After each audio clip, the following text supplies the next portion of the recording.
The dust of the journey is a fine, gritty film on Alara's tongue, a taste she fears she will never be rid of. It coats the inside of the carriage, powders the worn velvet of the seat, and dulls the shine on her leather-bound trunk. For 3 days, the stagecoach had been her world, a rattling cage swaying through an endless panorama of bleached grass and bruised purple horizons. Now, the driver, a man whose face was a road map of sun cracks and tobacco stains, points a leathery finger toward a distant smudge of civilization. That's redemption. Your stop. He says it without turning, his voice as dry as the land itself. Redemption. The name felt like a cruel joke or a desperate prayer. She is here to be the proxy bride of Elias Thorne, a man she has never met, whose proposal came in a letter with 2 train tickets and a bank draft. His words were spare, practical. I own a ranch. I require a wife. You come recommended as a woman of good character and hearty stock. Enclosed are funds for your travel. The justice of the peace in redemption holds our marriage license. Be at my property on the 1st of October.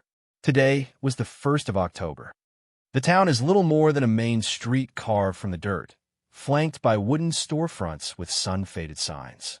The driver pulls up before a building marked simply, General Store. Thorne's place is a good 5 miles north of here.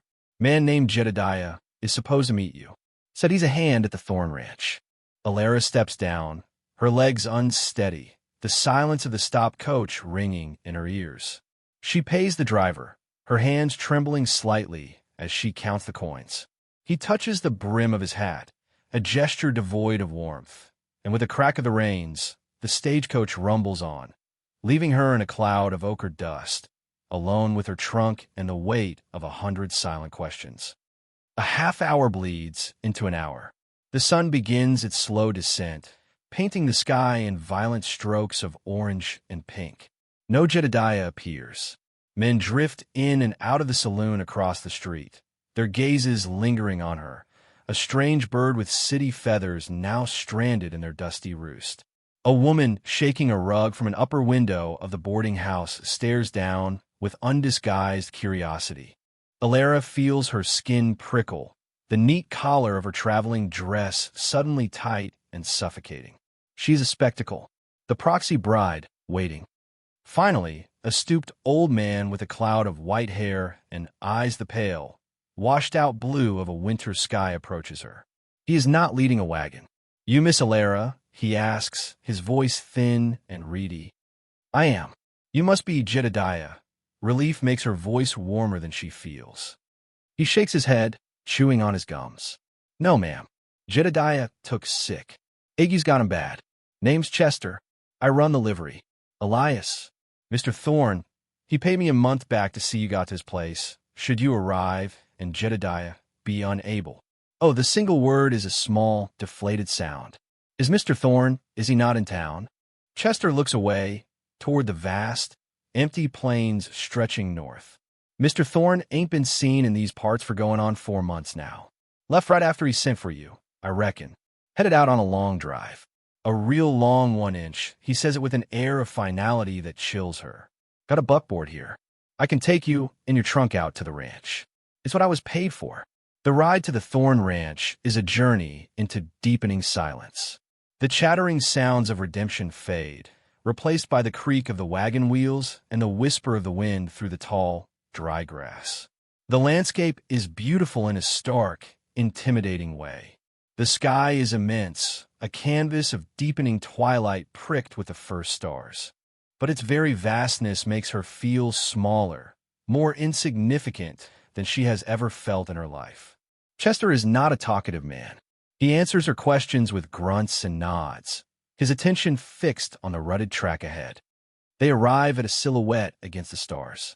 A house, a barn, and a web of corrals, all dark and quiet. It doesn't feel like a home. It feels like a place that has been holding its breath. Chester helps her with the trunk, depositing it on the porch with a heavy thud. He hands her a large, iron key.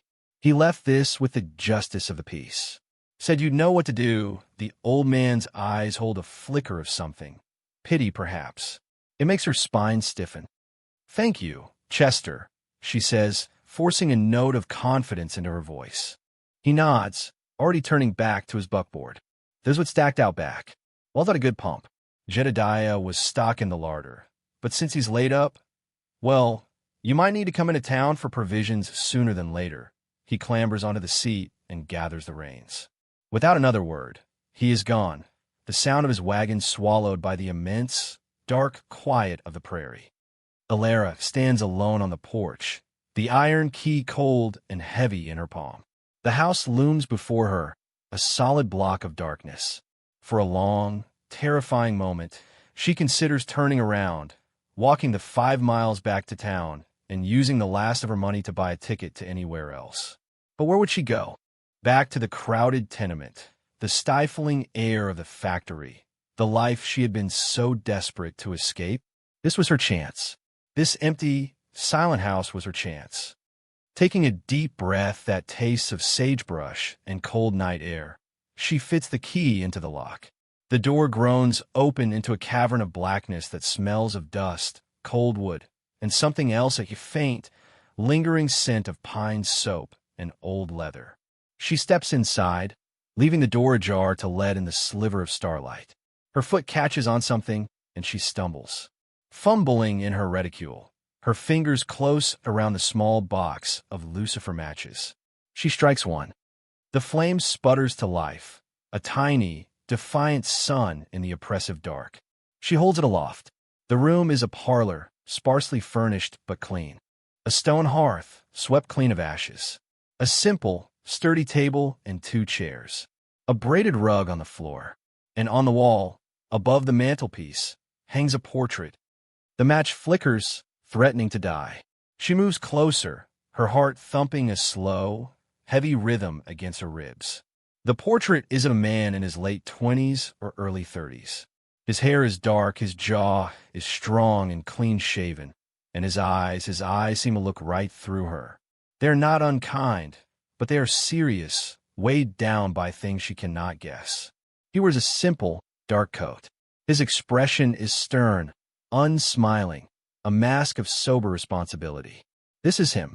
This is Elias Thorne, her husband, a man made of oil and canvas. The match burns her fingertips, and she drops it with a tiny hiss.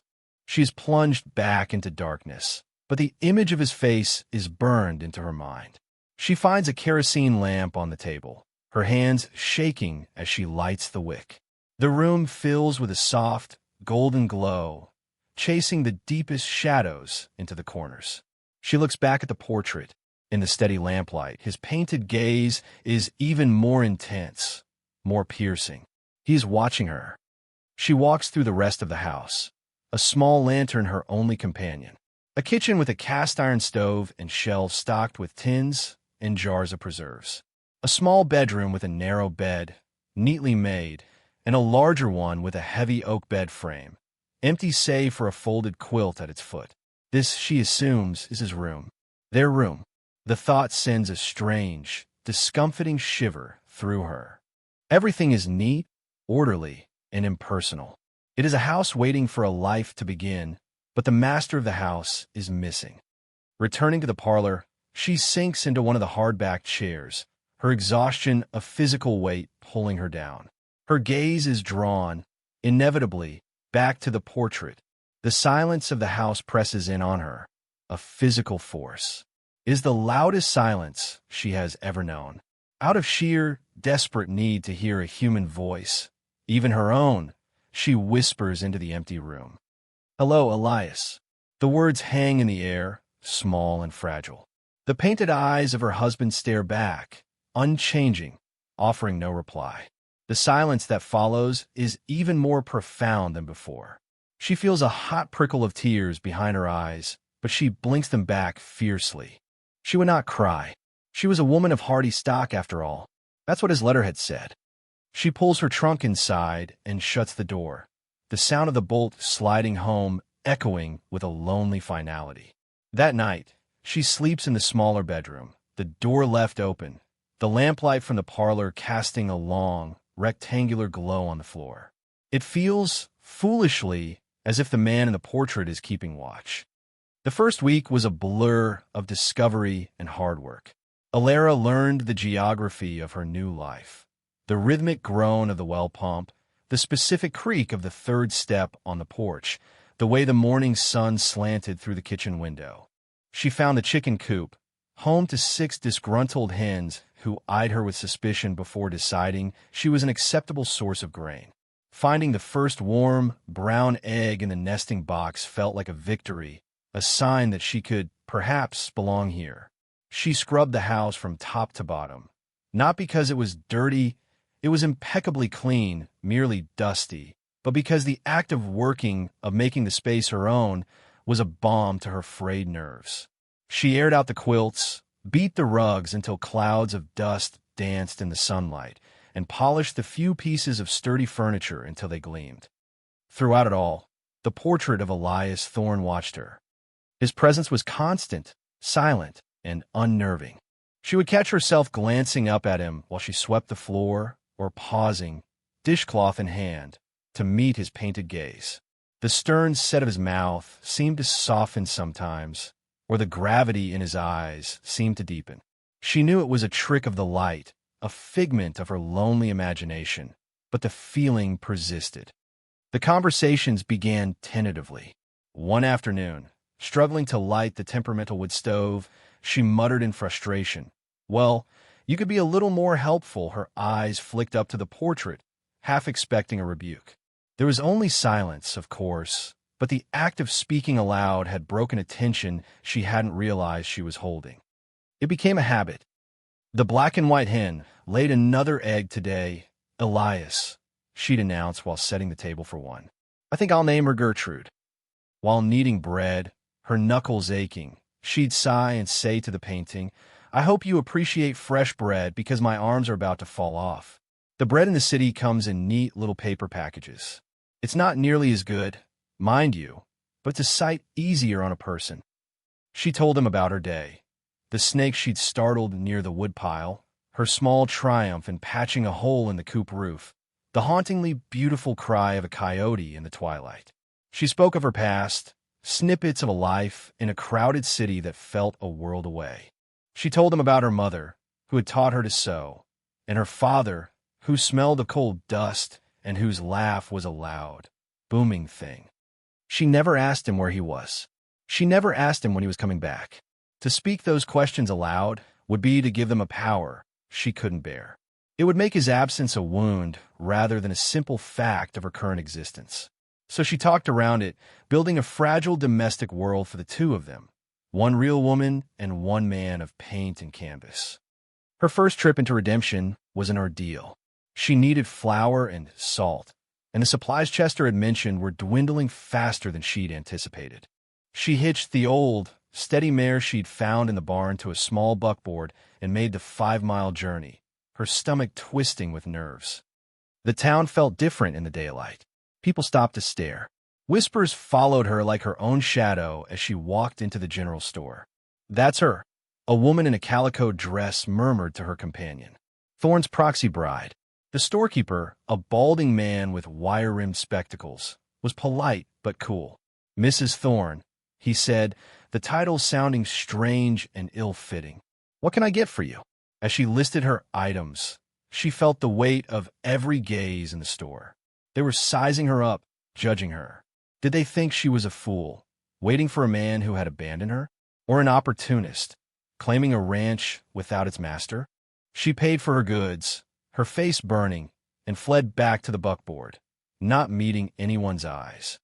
The drive home was miserable. The humiliation sat like a stone in her gut. As she unloaded the sacks of flour, her shoulders slumped with defeat. She walked into the parlor, the quiet of the house a welcome embrace after the prickly atmosphere of the town. Her eyes went straight to the portrait. "They think I'm a fool," she said, her voice trembling with anger and hurt. "They all stare and whisper. They think you left me here, that you're never coming back." The painted eyes of Elias Thorne looked back at her, his expression unchanged. But tonight, she didn't see sternness. She saw strength, a quiet, unshakable resolve. He looked like a man who would not be swayed by the whispers of others, a man who did what he had to do, regardless of appearances. "But you wouldn't do that. Would you? She whispered, moving closer until she was standing directly beneath him. You're not a man who breaks his word. Your letter was practical, but was honorable. You sent the money. You made the arrangements. You're a man of honor. I know you are. She was building him, piece by piece, from the canvas, from the clean but empty house, from her own desperate need for him to be a good man. Her Elias was dependable. He was stoic, yes, but not unkind. He was simply away, on important business. The long cattle drive Chester had mentioned. Of course, that was it. He was a rancher, and ranchers had to go on long drives. This narrative settled in her heart, a comforting certainty. She had a role to play. She was not the abandoned bride. She was the wife holding down the homestead, waiting for her husband's return from his hard and necessary work. The thought gave her strength. It gave her purpose. Autumn bled into the gray stillness of late fall. The days grew shorter, the nights colder. Alara worked tirelessly, preparing for the winter she knew would be harsh. She chopped wood until her hands were calloused and her back ached. She canned the last of the vegetables from a small, untended garden she'd found behind the house, a ghost of some previous summer. She patched the chinking in the log walls with a mixture of mud and straw, her fingers numb with cold. Every evening, she would light the lamp and, later, a fire in the hearth. The flames would dance on the painted surface of the portrait, making Elias's face seem to shift and move. In those moments, with the wind howling outside and the house warm and secure around her, her loneliness was a dull ache rather than a sharp pain. The wind has a mean streak tonight, Elias, she'd say, stirring a pot of stew on the stove. It's a good night to be indoors. She found a small, locked chest in the back of the closet in his bedroom. It was plain wood, bound with iron straps. For days, she just looked at it, her curiosity warring with her sense of propriety. It was his. It was private, but the urge to know more about the man she was married to, the silent man on the wall, was a powerful current. One day, while cleaning, she found a small, rusted key on a high shelf, tucked behind a stack of linens. Her heart hammered. She knew, with a sudden certainty, that it was the key to the chest.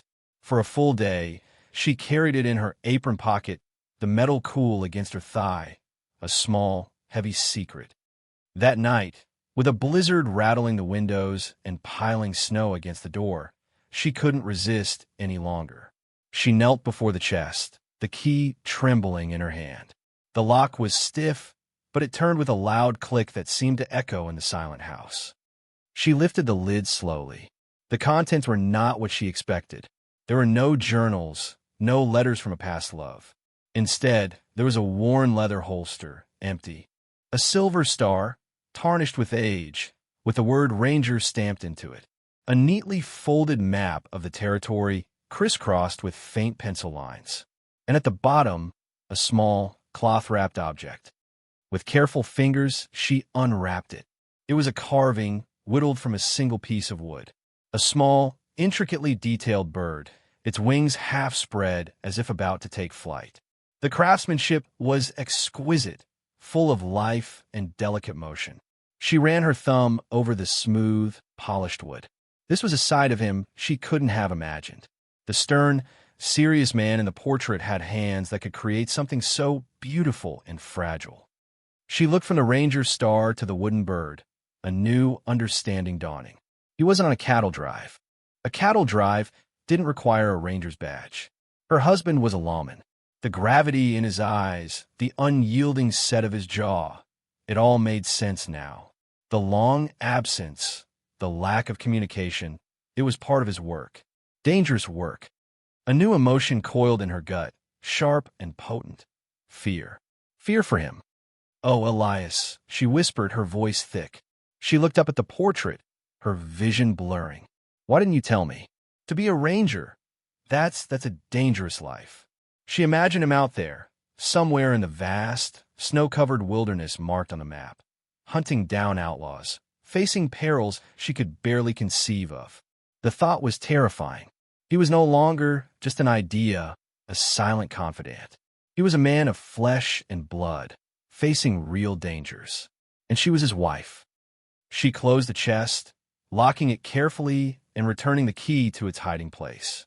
But something had shifted irrevocably. Her nightly conversations with the portrait took on a new tone. They were no longer just reports on the state of the hens or the larder. They were pleas. "Be careful, Elias," she'd whisper into the warm, firelit room. "Please, be careful and come home safe." The winter was a long, brutal siege. The snow piled high, isolating the ranch completely. For weeks, she saw no other human soul. The world shrank to the four walls of the house, the path to the barn, and the chicken coop. The silence grew deeper, heavier. Some days, she felt her sanity fraying at the edges, a threadbare piece of cloth. She would talk to the portrait for hours, her voice a low murmur, a constant stream of consciousness that kept the oppressive silence from swallowing her whole. She read to him from the one book she'd brought with her, a collection of poems.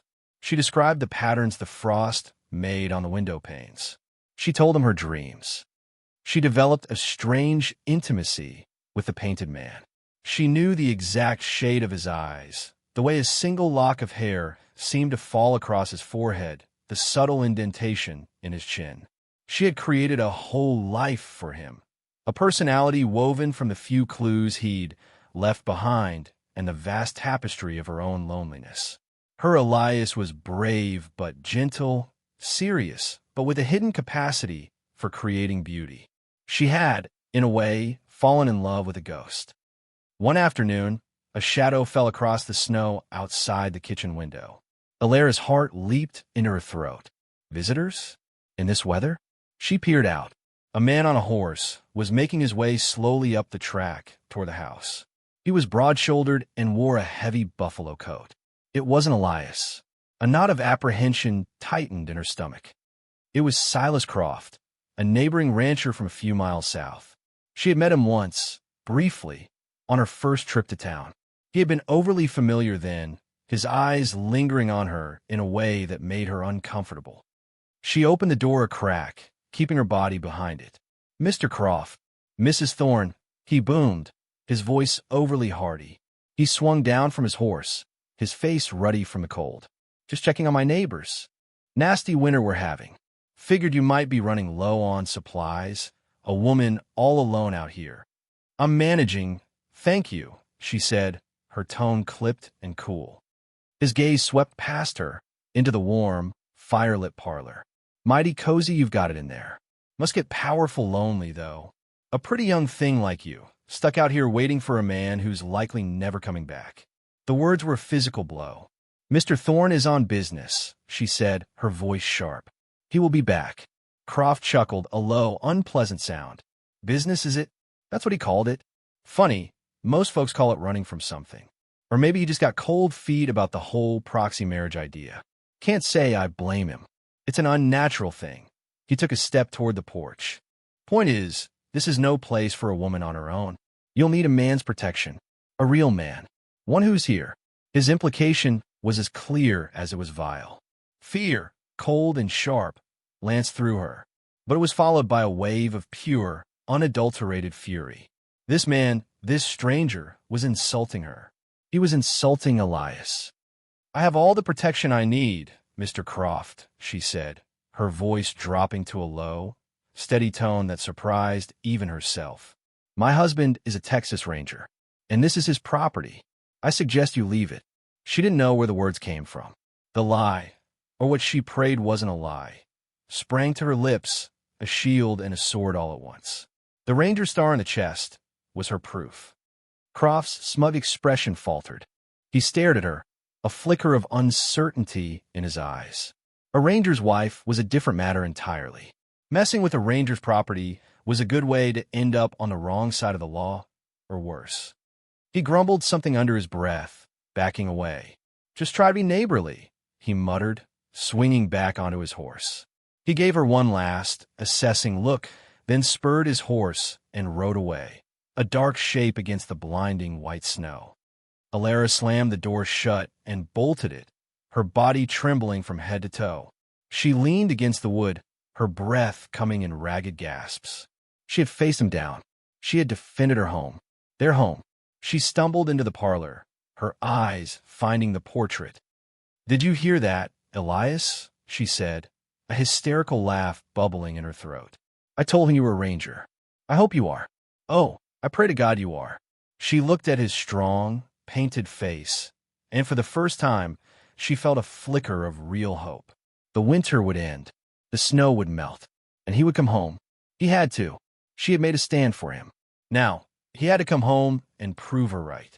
The thaw came slowly, reluctantly. The world dripped. The iron-hard ground softened to mud. The oppressive, white silence of winter was replaced by the gurgle of melting snow and the cheerful chirp of the first returning birds. With the changing of the seasons, a change came over Alara, too. The fear and desperation that had haunted her through the long, dark months began to recede, replaced by a steady, quiet resolve. She had survived. She had faced down isolation, blizzards, and the predatory advances of Silas Croft. The ranch was no longer a place of exile. It was her home, earned through sweat and perseverance.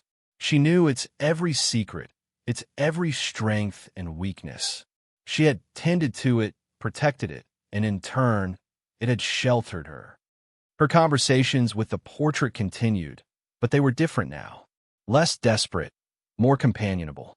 She spoke to him as an equal, a partner in this solitary enterprise. "The creek is running high today, Elias," she'd comment, wiping her muddy boots on the mat. "I think the west pasture will be good for grazing soon. We'll need to check the fences there once the ground is firm enough." She talked about the future, a future that included him. She spoke of planting a larger garden, of buying another cow, of fixing the sagging porch roof. She was no longer just waiting. She was planning. She was building a life that she hoped he would one day step into. But as spring breathed new life into the land, a new kind of anxiety began to bloom in her heart. What if he came back? The question that had once been her most fervent prayer now carried a sharp edge of fear. The Elias she knew was a creation of her own mind. He was a silent, steadfast presence, a man of imagined honor and gentle strength. She had poured all her hopes, fears, and lonely ramblings into the vessel of his painted image. She had shared her innermost self with him. But the real Elias Thorne? He was a stranger. What if he was nothing like the man she had invented? What if he was coarse and cruel? What if he laughed at her for talking to his portrait? What if he looked at her and felt nothing but the cold, practical obligation of their proxy marriage? The thought was a cold knot in her stomach.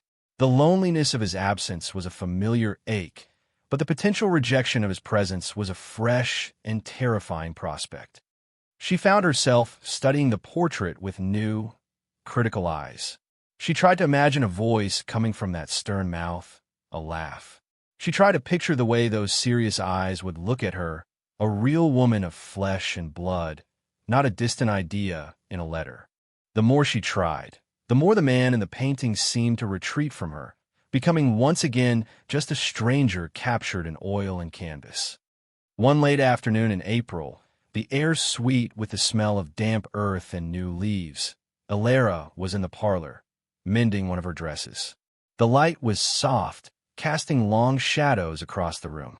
She was humming a quiet tune, a habit she'd picked up to fill the silence, when she paused, needle in midair.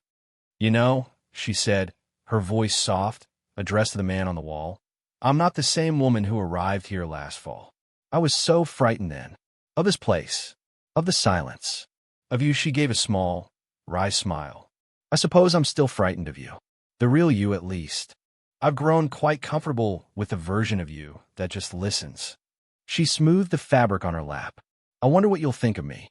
Will you be disappointed? I'm not. I don't know. I'm not particularly beautiful or clever. I'm just here. I've kept your house. I've survived your winter. I hope that's enough." Her voice caught, a sudden wave of emotion surprising her. "I hope I'm enough." The words, spoken into the quiet room, felt heavy and true. It was the heart of her fear, that after all this, she would be found wanting. A floorboard creaked on the porch. Alara froze, her head snapping up. Her heart gave a single, painful thud. It was probably just the house settling, or an animal, A deer, perhaps. She held her breath, listening. Another creak, closer this time. The sound of a heavy boot scraping against the wood. This was no animal. This was a person. Her mind flew to Silas Croft, and a cold dread washed over her. She slowly placed her sewing basket on the floor, her hand reaching for the heavy iron poker resting by the hearth. Her gaze flickered to the portrait, a silent plea for courage. The doorknob turned. The door swung inward with a low groan, letting in a shaft of late afternoon sun that momentarily blinded her. A figure stood silhouetted in the doorway, tall and broad-shouldered. He was covered in the dust of a long road, his clothes worn and trail-stained. He took a hesitant step inside, moving out of the direct glare of the sun. And Alara's breath caught in her throat. The world seemed to tilt on its axis. It was him. He was older than the portrait suggested, the lines around his eyes and mouth carved deeper by sun and hardship. There were threads of silver at his temples, but there was no mistaking the face. The dark hair, the strong jaw, the serious mouth, and the eyes. They were the same intense, sober eyes that had watched her for months from the wall. But these eyes were alive, and they were fixed on her. He stood there, just inside the door of his own home, looking at her as if she were the ghost. His face was a mask of exhaustion, confusion, and something else she couldn't name. Time stretched thin and taut. The only sounds were the ticking of the clock on the mantel and the frantic, riotous beating of her own heart. He was real. He was here. Elias Thorne had come home. He took in the scene before him. The neat, clean room, the warm glow from the hearth, and the woman rising from her chair, a sewing needle still clutched in her hand, her face pale with shock. His gaze drifted from her to the wall above the fireplace, to his own younger, sterner face captured in paint. Alara watched him, unable to speak, unable to move. This was the moment she had both longed for and dreaded for nearly a year. The man from the portrait had walked through the door, and all the words she had ever spoken to him died in her throat. I didn't know if anyone would be here," he said, his voice raspy, lower and rougher than she had ever imagined. It was the voice of a man who hadn't used it for much talking lately. Alara found her own voice, though it was a mere whisper. "I'm here." His eyes, a deep, startling gray she had never been able to discern from the painting, came back to her. They held a profound weariness, but also a sharp, assessing intelligence. He was taking her in, every detail, from her slightly frayed dress to her work-roughened hands. "You're Alara," he stated. It wasn't a question. She could only nod, her throat too tight for words. He took another step into the room, his movements slow and deliberate, like a man testing unfamiliar ground. He looked around at the polished table, the clean-swept hearth, the faint, pleasant smell of wood smoke and baking bread that clung to the air.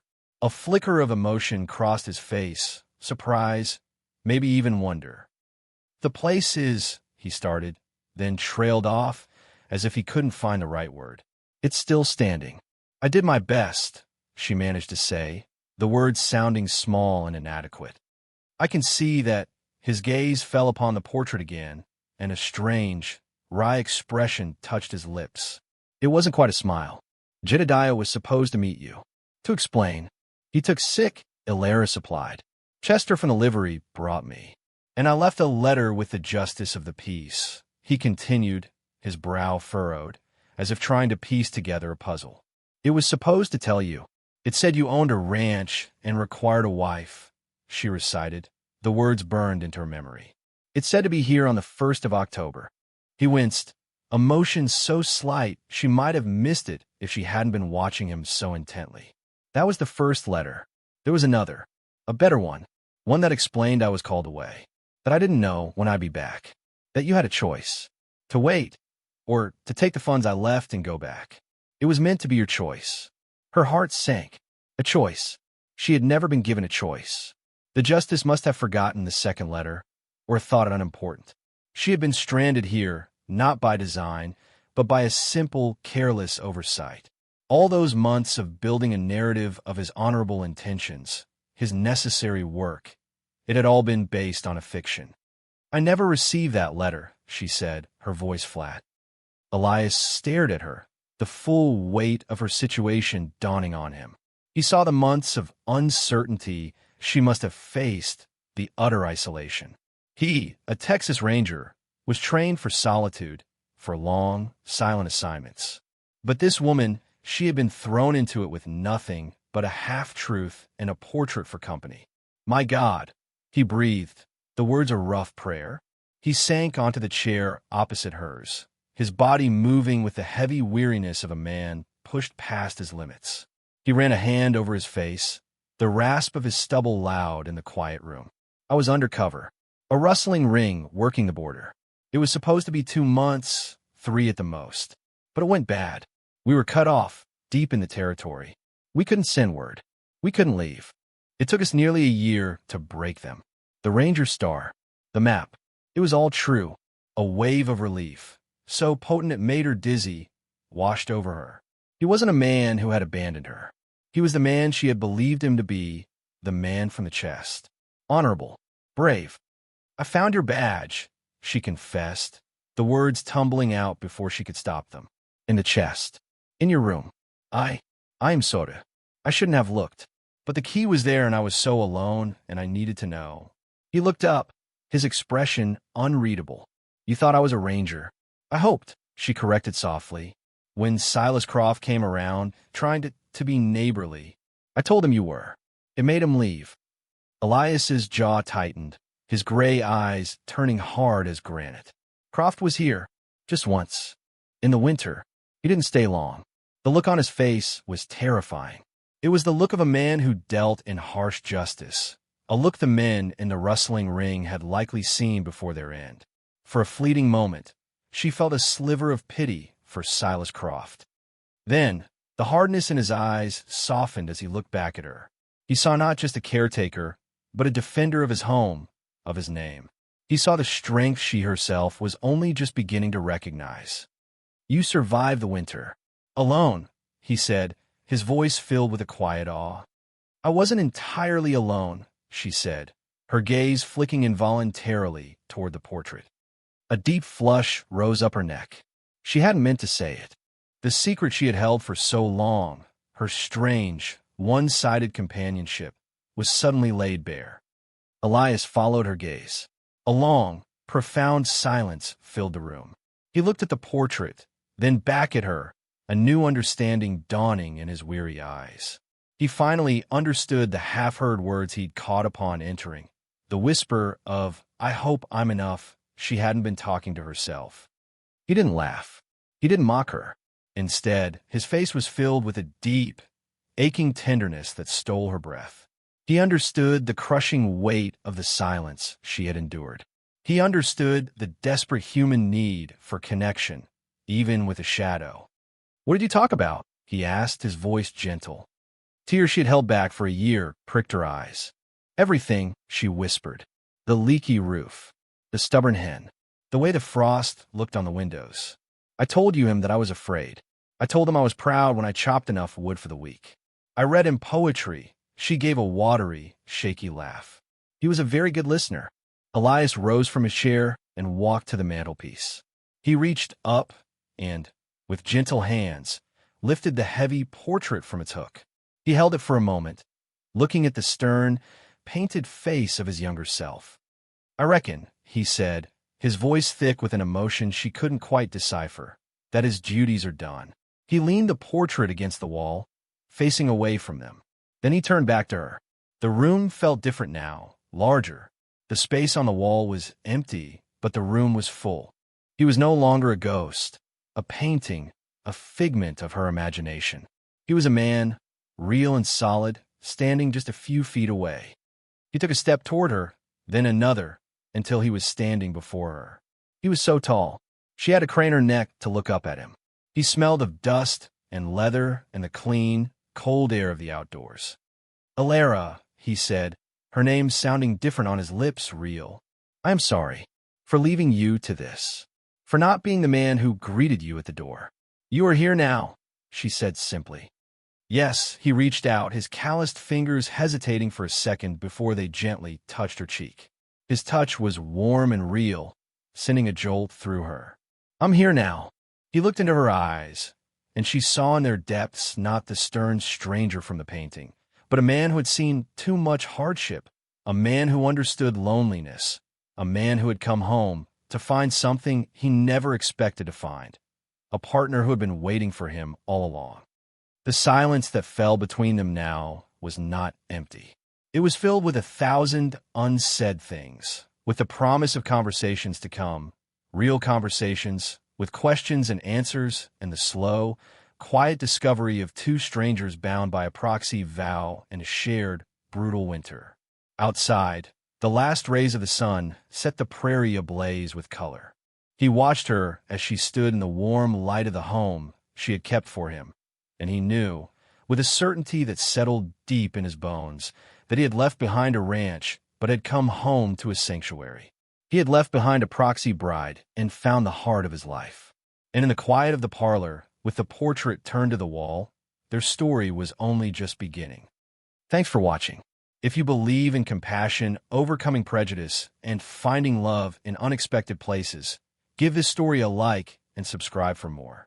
This story showed love and heroism where least expected. What was your favorite moment of connection between them? Tell us in the comments.